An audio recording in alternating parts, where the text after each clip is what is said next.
Boa noite a todos. Que a paz do Mestre Jesus ilumine o nosso caminhar. Hoje, nós vamos falar mais um pouquinho sobre o Evangelho de Jesus, em nossa preleção, mas para que nós possamos estar em harmonia com o ambiente já preparado, vamos fazer uma pequena prece. Elevando nossos pensamentos a Jesus, Mestre querido, pedindo a Ele que ilumine a nossa mente e nossos corações para recebermos, absorvermos os ensinos de hoje. Pedimos também ao Mestre Jesus para que conforte os nossos corações, de tal maneira que as palavras do Evangelho de hoje caiam fundo em nossos corações de maneira perceptível. Obrigado, Mestre Jesus, e fique conosco por mais esses instantes. Pessoal, que as palavras ajudem a iluminar a nossa mente, transborde a nossa alma em essência de luz e paz. E sempre que estamos aqui reunidos para falar sobre os ensinos do Mestre Jesus, Ele está junto a nós, como prometeu, deixando-nos com a alma leve e serena, pronta para absorver os seus ensinos. A brisa suave que transpassa a nossa alma, limpa e refresca o nosso entendimento, trocando as ideias velhas e orgulhosas por renovadoras e imortais ensinamentos de humildade e caridade, que é o amor em movimento.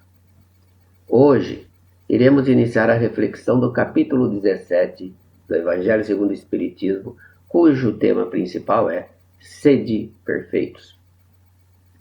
Num primeiro momento, o tema semi-perfeitos remete a nossa reflexão ao mundo em que estamos inseridos, buscando nele um modelo que consideramos perfeito. Procuramos por uma pessoa que admiramos a sua conduta, a sua simplicidade, a sua indulgência para com os amigos de caminhada.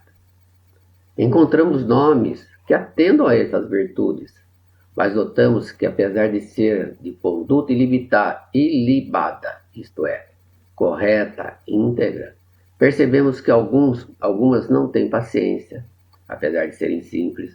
Outras cultivam a intolerância, apesar do grande saber. Constatamos nessa busca que estamos longe da perfeição e encontramos em Jesus, através dos seus ensinamentos e atos, o modelo que devemos espelhar. Esquecemos, a maioria das vezes, que quem deve fazer a melhora, conquistar virtudes pelo esclarecimento e ações, somos nós, e com as nossas atitudes ajudarmos os companheiros de jornada em suas conquistas. Jesus é nosso guia e modelo, que nos trouxe importantes ensinamentos para alcançarmos a felicidade plena. Portanto, a Ele que devemos ouvir e seguir. E assim, vamos ouvi-lo em Mateus capítulo 5, versículo 44, 46 e 48.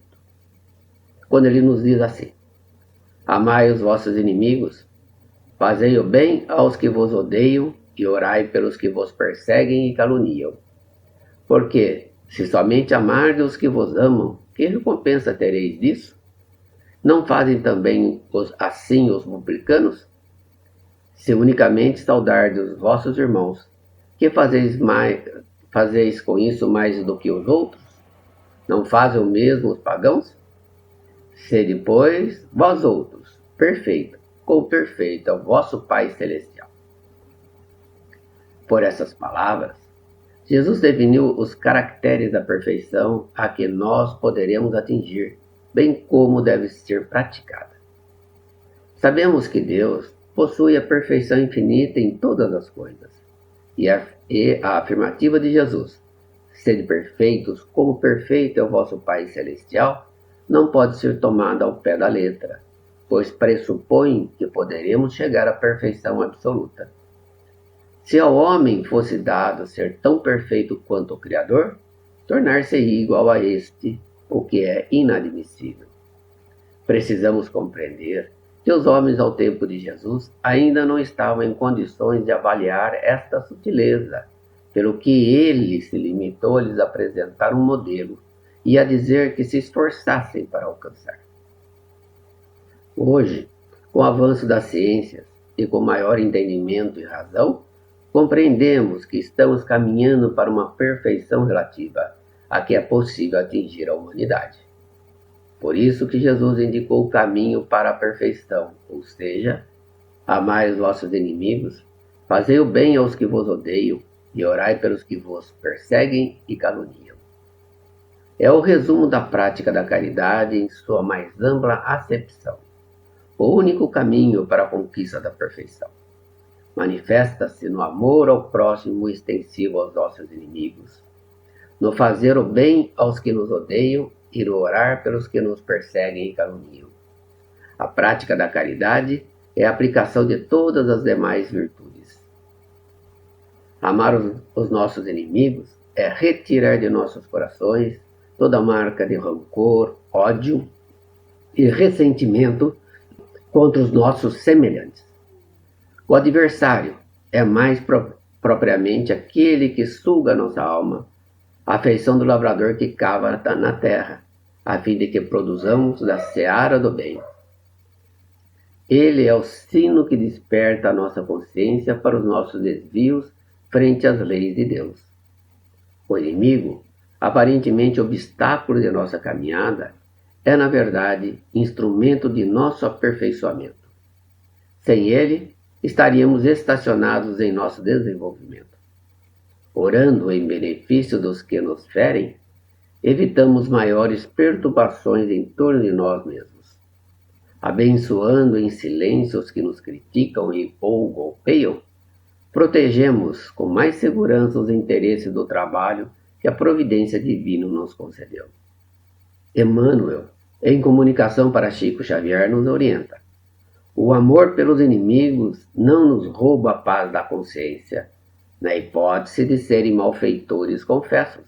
Porque, quando Jesus nos diz, ide e reconciliai-vos com o adversário, ele nos ensina a fazer a paz em nossas relações, como não é justo privar da tranquilidade uma criança ou um doente. Mas, em trecho algum do Evangelho, Jesus nos recomenda cooperar com eles. Se observamos os resultados de todos os vícios, e mesmo dos mais simples defeitos, reconheceremos que todos alteram nosso sentimento de caridade, pelo fato de todos terem o seu princípio no egoísmo e no orgulho. Nossos vícios são a negação da verdadeira caridade, porque impedem a prática da benevolência, da indulgência, da abnegação e do devotamento. Benevolência é quando tratamos todos com bondade, é o sentimento que leva a perdoar o engano do irmão. Ser benevolente é ser bom, benigno e tolerante. Indulgência é quando conquistamos a facilidade de perdoar os erros cometidos por outros, tolerância às ações ou particularidades dos outros. Abnegação é a ação de desistir de alguma coisa, desapego completo de nossas próprias vontades em função de outra pessoa. Devotamento, dedicação, grande empenho, é um zelo. Portanto, levar o amor ao próximo até ao inimigo é indício de maior ou menor superioridade moral, onde resulta que o grau da perfeição está na razão direta da sua extensão. Fica claro que se amarmos somente os que nos amam, não temos recompensa aos olhos de Deus, pois isto é simples dever de gratidão. Todos nós estamos a caminho dessa perfeição, que Jesus está convidando, pois temos em nós o germe de todas as virtudes, que se desenvolverão em função do nosso livre-arbítrio. E o Evangelho de Jesus, em sua simplicidade, contém as leis morais da vida, evidenciando a essência dos seus ensinamentos. O amor, cuja carência de conhecimento e aplicação é o problema prioritário da humanidade. E Kardec ajuda-nos a refletir sobre as características do homem de bem, ao fazer um resumo de como proceder em nosso dia a dia. Ele diz: o verdadeiro homem de bem é o que cumpre a lei de justiça, de amor e de caridade na sua maior pureza. Devemos interrogar a nossa consciência sobre os atos que praticamos e se estamos violando alguma lei. Refletir se estamos fazendo todo o bem que podemos e utilizando todas as ocasiões para sermos úteis. Em uma palavra, se fizermos aos outros tudo o que desejaríamos para nós. O homem de bem tem fé em Deus, na sua bondade, em sua justiça e em sua sabedoria. Sabe que nada acontece sem a permissão do Pai e se submete à sua vontade. Tem fé no futuro, razão porque coloca os bens espirituais acima dos bens temporais. Temos a consciência que todas as dificuldades da vida, todas as dores, todas as decepções são provas ou expiações e as aceitamos sem murmurar. É a verdadeira fé raciocinada, pois reconhecemos a Deus como Pai bom e amoroso, que ajuda, acaricia e dá tantas oportunidades quantas forem necessárias ao nosso aprendizado. O homem bondoso, que possui o sentimento de caridade e de amor ao próximo, faz o bem pelo bem, sem esperar paga alguma. Retribui mal com o bem. Toma a defesa do fraco contra o forte e sacrifica os seus interesses pela justiça. O homem de bem é bom, humano e benevolente para com todos. Não faz distinção de raça ou crenças, pois vê todos os homens como irmãos. Respeita nos outros todas as convicções sinceras e não lança repreensão aos que não pensam como ele. Em todas as circunstâncias, toma por guia a caridade, tendo como certo que aquele que prejudica o outrem com palavras malévolas, que fere com o seu orgulho e o seu desprezo, que não recua à ideia de causar um sofrimento, uma contrariedade, ainda que ligeira, quando a pode evitar, falta ao dever de amar o próximo. O homem de bem não tem ódio nem rancor, nem desejo de vingança. A exemplo de Jesus, perdoa e esquece as ofensas, e só dos benefícios se lembra, por saber que receberá o perdão conforme perdoar. É indulgente para as fraquezas alheias, porque sabe que também necessita de indulgência e tem presente esta sentença do Cristo. Atire a primeira pedra aquele que se achar sem pecado. Não se compraz em procurar os defeitos alheios, nem ainda em evidenciá-los. Se a isso se vê obrigado, procura sempre o bem que possa atenuar o mal. O homem de bem estuda suas próprias imperfeições e trabalha incessantemente em combatê-las. Não se envaidece da sua riqueza, nem das suas vantagens pessoais, por saber que tudo o que lhe foi dado pode ser-lhe retirado. Usa, mas não abusa dos bens que lhe são concedidos, porque sabe que é um depósito que terá de prestar contas, e que o mais prejudicial emprego que lhe pode dar é o de aplicar as satisfações de sua paixão. O homem de bem compreende quando está em posição de mando a outros companheiros, portanto, trata-os com bondade e benevolência, porque são seus iguais perante Deus. Evita tudo quanto lhes possa tornar mais penosa a posição subalterna em que se encontram. Quando subordinado, compreende e respeita os deveres da posição que ocupa e se empenha em cumpri-los conscientemente. Como vemos, essas são somente algumas das qualidades que distinguem o homem de bem, mas aquele que se esforce para possuir as que acabamos de mencionar, encontra-se no caminho das demais virtudes. Kardec chama-nos a mais uma reflexão por meio de uma parábola dita por Jesus. Naquele mesmo dia, tendo saído de casa, Jesus sentou-se à porta do mar. Em torno dele, logo reuniu-se grande multidão de gente, pelo que entrou numa barca, onde sentou-se, permanecendo na margem todo o povo. Disse-lhe muitas coisas por parábolas, falando-lhes assim. Aquele que semeia saiu a semear, e semeando, uma parte da semente caiu ao longo do caminho, e os pássaros do céu vieram e a comeram. Outra parte caiu em lugares pedregosos, onde não havia muita terra. As sementes logo brotaram porque carecia de profundidade a terra onde haviam caído. Mas, levantando-se o sol, as queimou, e como não tinham raízes, secaram. Outra parte caiu entre espinheiros, e estes, crescendo, a sufocaram. Outra, finalmente, caiu em terra boa, e produziu frutos, dando algumas sementes 100 por uma, outra 70, outra 30. Ouça quem tem ouvidos de ouvir.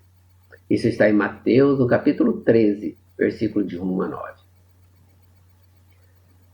A parábola do semeador exprime perfeitamente os matizes existentes na maneira de serem utilizados em ensinos do Evangelho. Reflete o estado de evolução da humanidade. Simboliza os diferentes tipos de mentalidade espiritual. O semeador é Jesus, trazendo as mensagens de Deus com carinho, amor e dedicação. De suas mãos saem luz e fontes vivas de amor. As sementes são as leis de Deus, as suas ideias de amor, justiça e caridade que Jesus estava trazendo ao mundo e que segue semeando sempre, como a nos dizer que nunca nos faltarão recursos necessários para a nossa evolução. O que nos falta ainda é o entendimento desses recursos para podermos avançar. Jesus nos fala dos tipos de solo, onde percebemos que existe uma evolução dos solos até chegar ao solo ideal, o solo fértil. Nós somos o solo, toda a humanidade. Esses solos são diferentes, porque cada pessoa está em um determinado grau de evolução, com seu próprio modo de pensar, sentir e agir. Todo aquele que escuta a palavra do reino e não lhe dá atenção, vem o espírito maligno. Espírito maligno significa as nossas preocupações excessivas com os problemas do mundo material. E tira o que lhe foi semeado no coração. Este é o que recebeu a semente ao longo do caminho. É o irmão no início da sua jornada evolutiva. Aquele que recebe a semente em meio das pedras é o que escuta a palavra e que a recebe com alegria num primeiro momento. Mas, não tendo nele raízes, dura apenas algum tempo. Em sobrevindo reveses e perseguições por amor da palavra, tira ele daí motivo de escândalo e de queda. É o irmão que ainda está carente de fé em Deus. Aquele que recebe a semente entre os espinheiros é o que ouve a palavra e ainda não acata a mensagem de Jesus e está preso à sedução do mundo material, à sensualidade do mundo, às riquezas e, portanto, a palavra fica abafada e infrutífera. Aquele, porém, que recebe a semente em boa terra é o que escuta a palavra, que lhe presta atenção e em quem ele produz frutos, dando 100 ou 70 ou 30 por um. É o irmão que está observando a mensagem do Cristo e está em constante aprendizado, desenvolvendo as virtudes do coração, no amor e na caridade. E Emmanuel, em outra mensagem a Chico Xavier, resume de forma clara, dizendo: segundo observamos, o semeador do céu ausentou-se da grandeza que se acolhe e veio até nós, espalhando as claridades da revelação e aumentando a visão e o discernimento. Humilhou-se para que nos exaltássemos e confundiu-se com a sombra, a fim de que a nossa luz pudesse brilhar, embora lhe fosse fácil fazer substituído por milhões de mensageiros, se assim desejasse. Também, um amigo espiritual em comunicação a Kardec vem esclarecer sobre a virtude.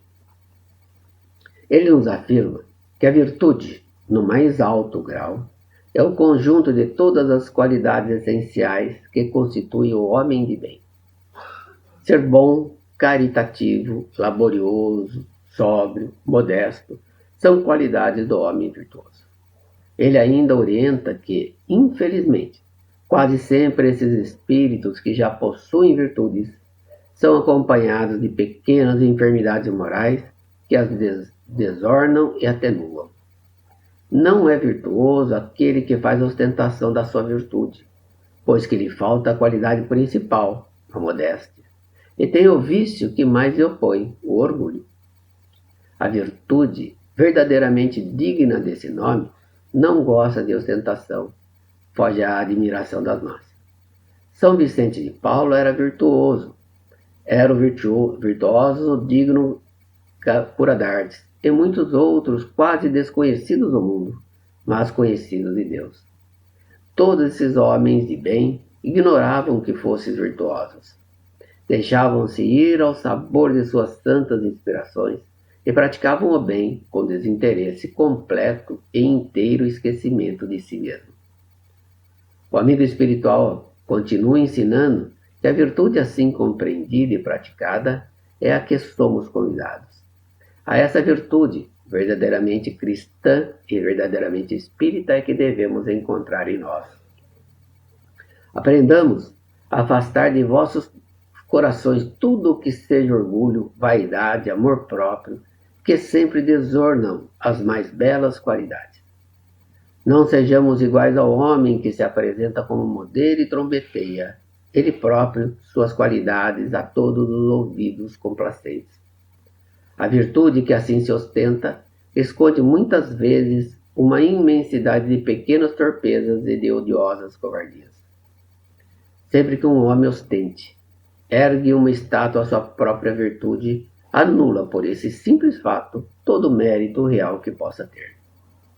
A virtude é uma graça que devemos desejar a todos os homens sinceros. Contudo, mais vale pouca virtude com modéstia do que muita com orgulho. Pelo orgulho é que as humanidades sucessivamente se hão perdido. Pela humildade é que um dia elas se hão de redimir.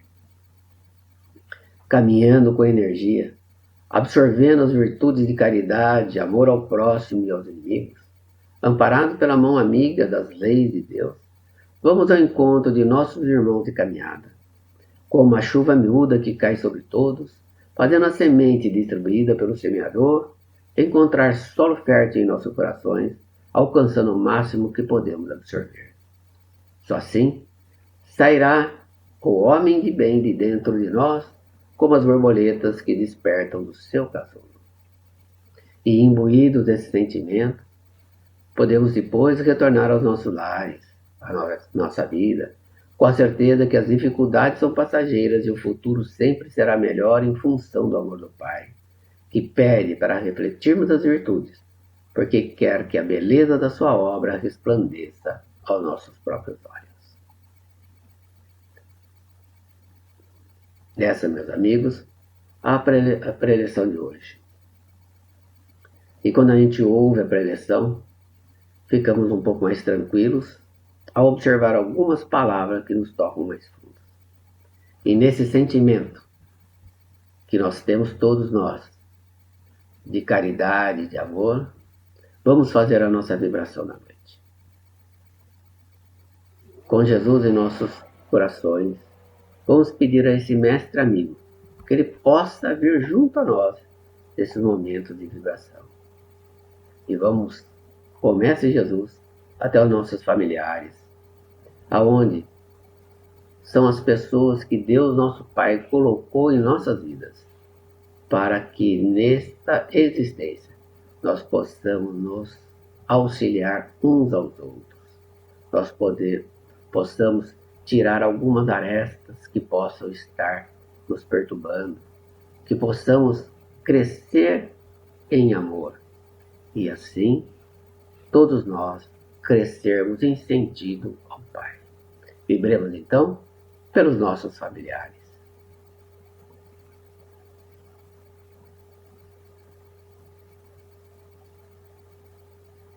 Agradecemos a Jesus nesses momentos que vibramos pelas pessoas que nós amamos. E nós também temos sempre alguém que conhecemos que está passando por algumas dificuldades e nós queremos ajudar. Vamos juntamente com Jesus a essa pessoa. Vamos segurar firmemente em suas mãos, mostrando a ela que apesar de todas as dificuldades por qual passa, nós estamos ali ao lado, fortes e firmes, prontos para ouvir, prontos para ajudar, sem que para isso tenhamos que recriminar ou fazer qualquer interpelação a ele. Simplesmente estamos amando. Vibremos então por esse amigo querido.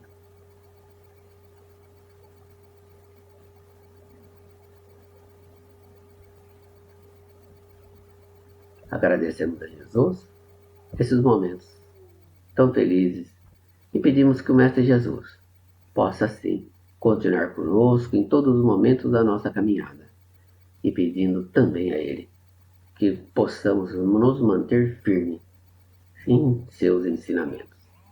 Obrigado a todos, boa noite e até a próxima oportunidade de estarmos juntos novamente.